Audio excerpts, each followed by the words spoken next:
ஸ்ரீபெரும்புத்தூரிலிருந்து உயர்தர கண்ணாடிகளை துறைமுகத்துக்கு கொண்டு சென்றிருந்த கண்டெய்னர் லாரி மணலி பொன்னேரி இணைப்பு சாலை அருகே திடீரென்று சாலையில் கவிழ்ந்து கண்ணாடி துகள்கள் சாலையில் படர்ந்ததால் பரபரப்பு ஏற்பட்டுள்ளது.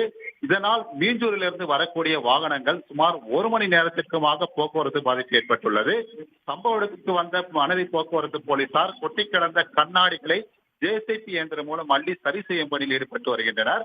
செங்கல்பட்டு மாவட்டம் ஸ்ரீபெரும்புத்தூரிலிருந்து பல லட்சம் மதிப்பிலான உயர்தர கண்ணாடிகளை வெளிநாடுகளுக்கு ஏற்றுமதி செய்வதற்காக கண்டெய்னர் லாரி மூலம் எண்ணூர் அதானி துறைமுகத்துக்கு கொண்டு சென்றுள்ளனர். ஜார்க்கண்ட் மாநிலத்தை சேர்ந்த மித்துரேஷ் என்ற ஓட்டுநர் குடிபோதையில் லாரியை இயக்கி வந்து தெரியவந்தது. துறைமுகத்துக்கு சென்று கொண்டிருந்த போது இந்த லாரியானது சாலையிலே இங்கும் அங்குமாக அலைமோதி தள்ளாடி சென்றுள்ளது. இதனை பார்த்த வாகன ஓட்டிகள் காரில் இருந்தபடியே லாரியை வீடியோ பதிவு செய்துள்ளனர். இந்த லாரியானது மணலி விரைவு சாலை MFL அருகே திடீரென்று தடுப்பு சுரவில் காழ்ந்து ஒரு பக்கம் குப்புற சாய்ந்துள்ளது. இதனால் இந்த கண்டெய்னர் லாரியில் இருந்த கண்ணாடியானது முழுவதுமே சாலையில் கொட்டி நொறுங்கி உள்ளது. இதனால் மீஞ்சூரிலிருந்து வரக்கூடிய வாகனங்கள் பெரிதும் செல்லாத முடியாத அளவுக்கு மிகுந்த போக்குவரத்து நெரிசல் ஏற்பட்டது.